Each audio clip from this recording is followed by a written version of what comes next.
तो जैसा कि हमने पिछले एपिसोड के एंड में देखा, योजिन जिन्वू के साथ रेड में जाता है। जिन्वू अपनी शैडो आर्मी की मदद से सभी मॉन्स्टर को मारने लगता है, जिससे योजिन सरप्राइज होता है क्योंकि उसका पहली बार देखना है इन शैडोज को। जिन्वू योजिन को इस बारे में समझाता है। योजिन फिर देखता है कि जो काम पहले वो करता था माना क्रिस्टल्स को उठाने का, अब वो भी इनके शैडोज ही कर रही है, जिससे योजिन नाराज हो जाता है क्योंकि डंजन के अंदर सिर्फ यही तो काम था जो अब तक वो करता था। अब वो भी इसके हाथ से गया और ये इनकी आखिरी रेड है और जिन्वू के इस बंदे के साथ डील खत्म।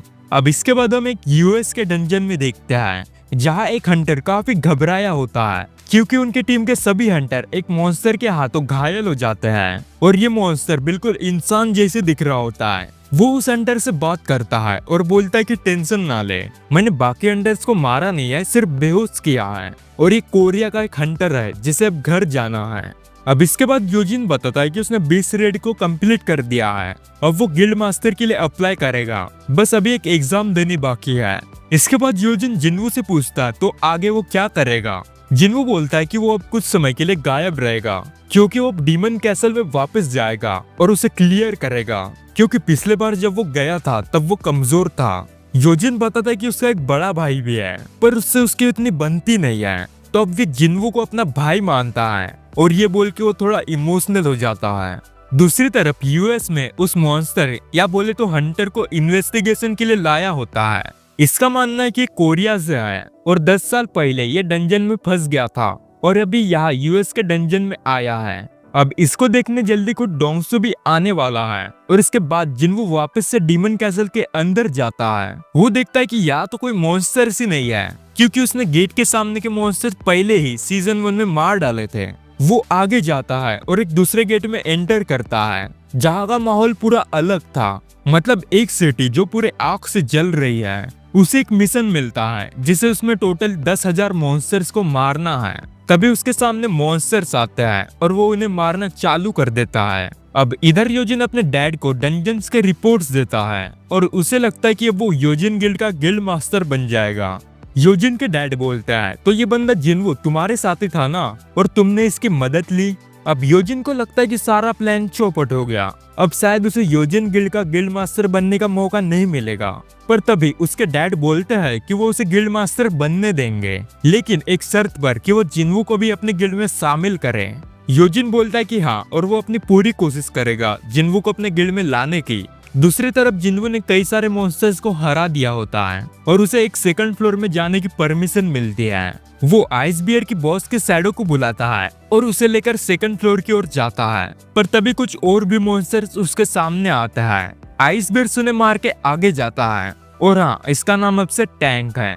इधर जिन्वू के साइड हमें बताया जाता है कि इस डीमन कैसल में टोटल 100 फ्लोर्स है और हर फ्लोर में एक मॉन्स्टर के पास उसे उसके ऊपर फ्लोर में जाने की परमिशन मिलती है। जिन्वू आसानी से यहाँ के मॉन्स्टर को खत्म कर रहा होता है क्योंकि यहाँ सभी लगभग सी रैंक के मॉन्स्टर्स हैं और अब जिन्वू को भी इन सस्ते मॉन्स्टर्स को मार के अब मजा नहीं आ रहा होता है। अब ऐसे ही करके जिन्वू 50 फ्लोर क्लियर कर देता है और इस बार उसका सामना एक बड़े से जायंट से होता है। जिन्वू अपने सैडेस से उसके छोटे लोगों को मारने बोलता है। इग्रिस और आयरन उससे लड़ते हैं, पर तभी उन मॉन्स्टर का बॉस अब भी एक ही जगह पे बैठा होता है, पर तभी अचानक से वो गायब होता है और वहां से उठ के उसकी शैडो आर्मी पर हमला करता है। वो साथ ही में आयरन और इग्रिस को भी मारता है। जिन्वू इससे हैरान होता है तो तभी वो भी मैदान में उतरता है और उस पे कूद के एक जोरदार पंच मारता है। इससे वो काफी दूर जाके गिरता है। वो मॉन्स्टर फिर से उठता है और अपनी पावर बढ़ाता है। वो जिन्वू को मारने जाता है, पर तभी जिन्वू आयरन से उसके शील्ड मांगता है और खुद को उसके हमले से बचाता है।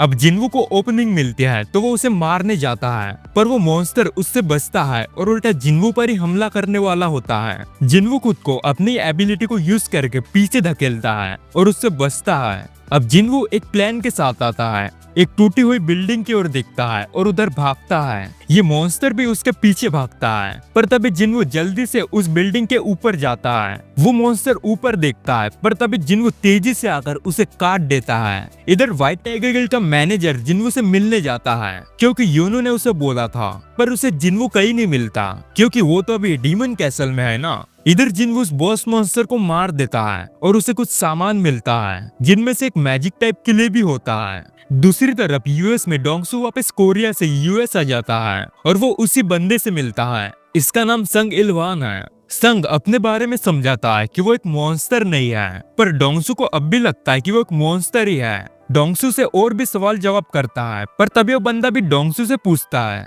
कि तुम्हें डंजन्स और मॉन्स्टर्स के बारे में कितना पता है। डोंगसू इस पर कुछ नहीं बोल पाता।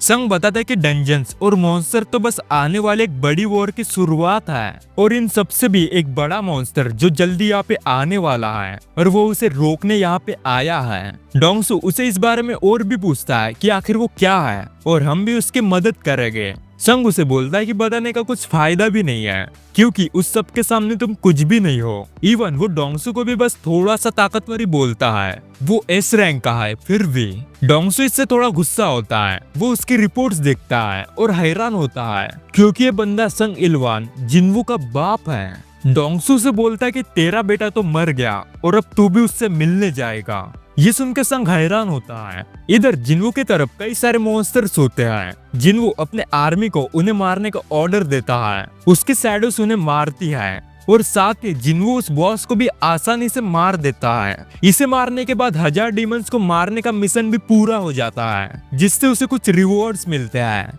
दूसरी तरफ हम डोंगसू की साइड देखते हैं, जो हीरो बनने के चक्कर में जीरो बन गया। जिन्वू के बाप ने उसकी इतनी बुरी हालत की है कि पूछो ही मत, लेकिन इतना अच्छा है कि उसने उसे जान से नहीं मारा। तो फिर हाँ, बस गाइस ये एपिसोड यहीं पर खत्म होता है। तो मिलता है किसी नए वीडियो पे, तब तक के लिए बाय बाय।